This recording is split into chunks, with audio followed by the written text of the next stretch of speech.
It's a 3-hour ride on rough, muddy roads from the nearest hospital. We asked Jerry and Sammy about the need for a clinic there. We meet people who are seriously sick and cannot find clinic. So we try to help those people. If you don't go, the people lose their lives. Right now they have nothing.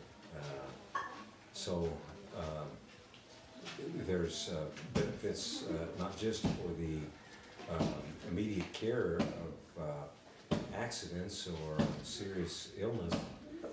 There's also training with respect to health care.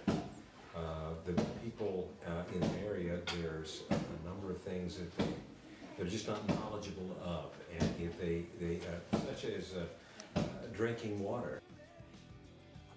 Olita Witt is a nurse. She wants to go live in Gurambeli and run this clinic. She wants to treat snake bites, malaria, injuries, and any number of illnesses that previously would have meant almost certain death to anyone in Gurambeli. And she wants to be the hands and feet of Jesus and touch those who are suffering with his love. That's just the coolest thing ever, right? So we went to Gurambeli.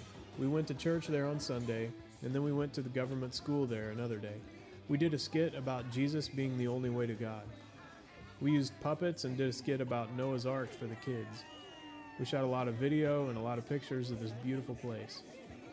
Then we went to the other 5 churches and a bunch of schools, did our skits a bunch of times, and did our best to help Pastor Sammy and his right-hand man George, who speaks like a dozen languages and is the fastest motorcycle rider in Africa, apparently. We helped them with the work they're doing reaching out to people who have never heard that Jesus loves them. We sang lots of songs we couldn't understand the words to. We gave lots of fist bumps to excited kids. We even attended an elaborate funeral, sort of by accident, in a village called Sogla. In one of these villages, we stopped because the chief wanted Jerry to bring medicine to one of his 3 wives, who was having some physical complications after giving birth to a baby 2 weeks before. Missy held the baby while the young wife was being treated. Little did Missy know that the chief had already had his eye on her, and seeing her holding his baby was the final straw. He proposed to Missy right then and there. Missy could have been his 4th wife, an African queen, but for some reason she decided to stick with Sonny. We prayed together often, and God answered those prayers. Jerry's visa was incorrectly filed by the Ghanaian government, and he almost couldn't get into the country. We prayed, God answered, he got to go. We had a chance meeting on the road with the government official who had the authority to take a crew to Gurambeli to fix their well pumps and fix the road so construction equipment can get in to build the clinic in the next few months. We prayed when people on the team started feeling sick, and God answered. No one on the team ever had a whole day of sickness. Pretty remarkable for Nansalas in Africa.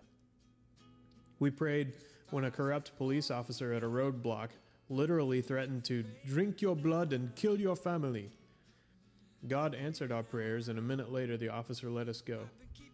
We prayed again at other police barricades when the police threatened arrest and jail for any number of imagined offenses.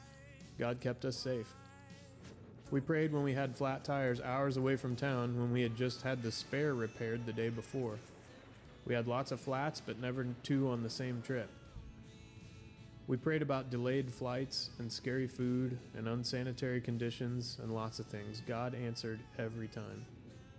I don't have any photos or footage of us praying because when we prayed, we were actually praying, not doing prayer photo shoots. But we prayed together a lot, and God answered big prayers and small prayers. At the end of the trip, we went to Mole National Park and saw elephants, monkeys, antelopes, and baboons. Even Krista was impressed, and not just sarcastically. Then we took the 12-hour overnight bus ride from Wa back down to Accra, the capital city. We got to go see the old slave trading castle at Cape Coast. This was a place where countless thousands were chained, sold like animals, and dragged away from their homelands forever. But now in the same country where people who called themselves Christians bought and sold captive people, we got to be a part of telling people that Jesus came to pay the price so that captives could be set free. Our lives are forever changed because these Nansalas got to follow Jesus to Ghana. We thank him for the incredible privilege of serving him.